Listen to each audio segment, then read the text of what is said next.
ఈరోజు mental health day. అంటే ఏదైతే మనం కంప్లీట్‌గా ఇగ్నోర్ చేస్తామో, ఎస్పెషల్లీ ఇండియాలో మెంటల్ హెల్త్‌కి అంత ఇంపార్టెన్స్ ఇవ్వరు. అలాంటి ఈ కంట్రీలో మెంటల్ హెల్త్‌కి ఈ మధ్యలో చాలా ఇంపార్టెన్స్ పెరుగుతుంది. And we are giving importance to it. And అది చాలా ఇగ్నోర్ చేస్తాం. మీరు చూస్తుంటారా? నాకు సపోజ్ ఇంట్లోకెళ్ళి అమ్మతోనో, నాన్నతోనో నా మెంటల్ హెల్త్ చాలా దెబ్బతింటుంది. నాతోని కావట్లేదంటే, అవునా?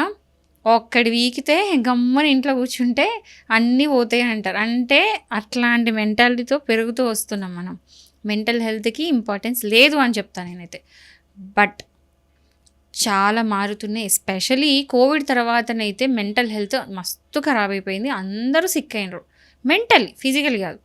అఫ్‌కోర్స్ ఫిజికల్ కూడా కావచ్చు. ఏంటంటే మనం ముందు ఉన్నంత స్ట్రాంగ్ లేం. కొంతమంది కొన్నిటికి సెన్సిబుల్ ఉంటారు, కొన్నిటికి సెన్సిటివ్ ఉంటారు, కొన్నిటికి రియాక్ట్ అవుతారు. కొంతమంది చాలా ఓవర్ థింకింగ్ చేసుకొని చిన్న చిన్న వాటికి కూడా చాలా ఎక్కువగా రియాక్ట్ అవుతూ ఉంటారు. అండ్ ఆ రియాక్ట్ అయ్యి గ్రాడ్యువల్గా మెంటల్ హెల్త్ పోయి డిప్రెషన్లోకి వెళ్ళిపోతూ ఉంటారు. అండ్ మీరు నమ్మరు, సూయిసైడ్స్ అంటే ఆత్మహత్యలు చేసుకున్న దాంట్లో 60-70% రీజన్ ఇస్ డిప్రెషన్. సో ఈరోజు మెంటల్ హెల్త్ డే కాబట్టి ఈ సందర్భంగా నేను ఎందుకు మాట్లాడుతున్నాను అంటే, మనము ఒక ఫీవర్ వస్తే హాస్పిటల్కి వెళ్తాం, ఏదో డిజీజ్ వచ్చింది, సంథింగ్ ఏదో అయింది, పోతాం హాస్పిటల్కి. కానీ మెంటల్ హెల్త్కి అసలు పట్టించుకోము. కానీ దానికి కూడా డాక్టర్స్ ఉంటారు, థెరపిస్టులు ఉంటారు, సైకాట్రిస్టులు ఉంటారు, సైకాలజిస్టులు ఉంటారు.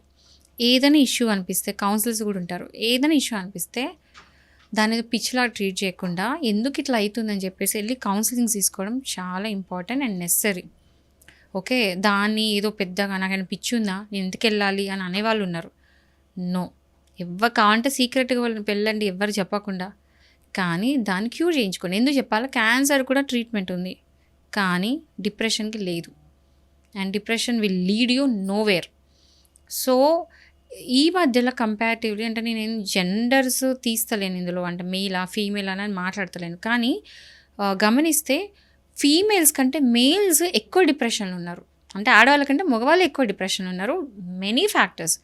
ఎందుకంటే చిన్నప్పటి నుంచి ఏడవద్దు అని నేర్పిస్తారు అబ్బాయిలకి. అమ్మాయి ఏడుస్తే వావ్ నైస్, బాగుంది, క్యూట్ ఉంది.